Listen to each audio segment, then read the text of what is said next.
नमस्कार, मैं सोनल गुप्ता, सहायक आचार्य संस्कृत, एमएसडी कॉलेज भरतपुर। आज इस व्याख्यान में हम अध्ययन करेंगे अग्नि सूक्त के अंतर्गत मंत्र संख्या 3 एवं 4 का। प्रस्तुत मंत्र ऋग्वेद नामक प्राचीनतम ग्रंथ के प्रथम मंडल के प्रथम सूक्त में से लिया गया है। अग्नि देवता अपने भक्त मनुष्यों के लिए सभी प्रकार की धन संपत्ति इत्यादि प्रदान करते हैं। इसी विषय को लेकर इस मंत्र में विश्वामित्र नामक ऋषि स्तुति कर रहे हैं। अग्निना रयिम अशनवत पोषम एव दिवे दिवे यशसम वीरवततमम। सर्वप्रथम हम शब्दार्थ देखते हैं। अग्निना अर्थात अग्नि देवता के द्वारा, रयिम अर्थात धन संपत्ति को, अशनवत अर्थात प्राप्त करे, पोषम अर्थात पुष्टि प्रदान करने वाले, एव अर्थात निश्चित रूप से, दिवे दिवे अर्थात दिन प्रतिदिन, यशसम अर्थात यश या कीर्ति को प्रदान करने वाले, वीरततमम अर्थात अत्यधिक वीर पुत्रों से युक्त। विश्वामित्र ऋषि कह रहे हैं कि अग्नि देवता के द्वारा भक्त मनुष्य दिन प्रतिदिन पोषण प्रदान करने वाले, यश अथवा कीर्ति को प्रदान करने वाले तथा अत्यधिक वीर पुत्रों से युक्त धन संपत्तियों को प्राप्त करें। उपयुक्त मंत्र से यह सर्वथा सिद्ध हो जाता है कि प्राचीन काल से अर्वाचीन काल तक हर मनुष्य अपने लिए धन धान्य की कामना देवताओं से ही करता रहा है। वैदिक साहित्य में स्थान स्थान पर वयम स्याम पतियो रैणाम अर्थात हम मनुष्य धन संपत्तियों के स्वामी बने, ऐसी प्रार्थना पाई जाती है। मानव जीवन के पुरुषार्थों में भी प्रथम 3 अर्थात त्रिवर्ग में भी धर्म के पश्चात दूसरा स्थान अर्थ को ही दिया गया है, क्योंकि सांसारिक गतिविधियों के तो संचालन का केंद्र अर्थ ही है।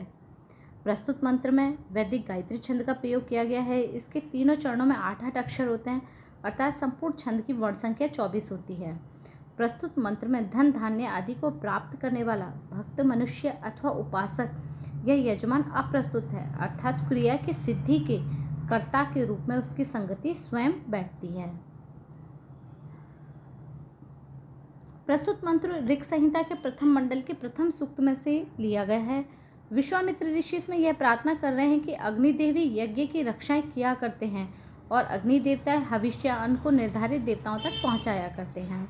अग्निम यम यज्ञम अध्वरम विश्वतः परिभूरसी स इत देवेशु गच्छति। सर्वप्रथम हम शब्दार्थ देखते हैं। अग्नि अर्थात अग्नि देवता को संबोधित करके कहा गया है।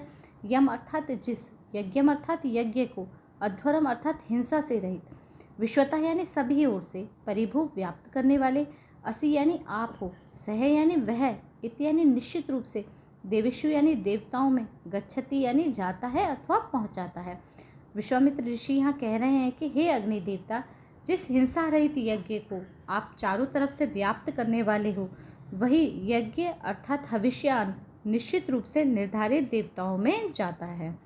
विशेष टिप्पणी में हम देखते हैं, ध्वर का तात्पर्य होता है हिंसा। ना विद्यते ध्वरा यत्र सा अध्वरः, अर्थात जिसमें हिंसा विद्यमान नहीं होती उस यज्ञ को अध्वर कहा जाता है। शायद इसी भाव को ध्यान में रखकर सूक्ति कही जाती है, वैदिकी हिंसा हिंसा ना भवती, अर्थात वैदिक यज्ञ में दी जाने वाली बलि हिंसा के अंतर्गत नहीं आती है। असि क्रियापद अस सत्तायाम धातु के लट लकार के मध्य पुरुष के एक वचन का रूप है, जो त्वयं कर्ता के साथ यहाँ पर प्रयुक्त होता है।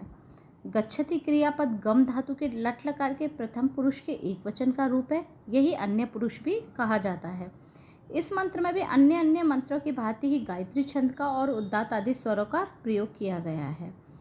यज्ञ में प्रज्वलित अग्नि देवता में जब हविष्यान्न प्रदान किया जाता है तो आहुति डालते ही अग्नि की लपटें सभी ओर से अथवा चारों दिशाओं में फैलती है, इसीलिए यहाँ पर परिभू विशेषण का प्रयोग भी किया गया है।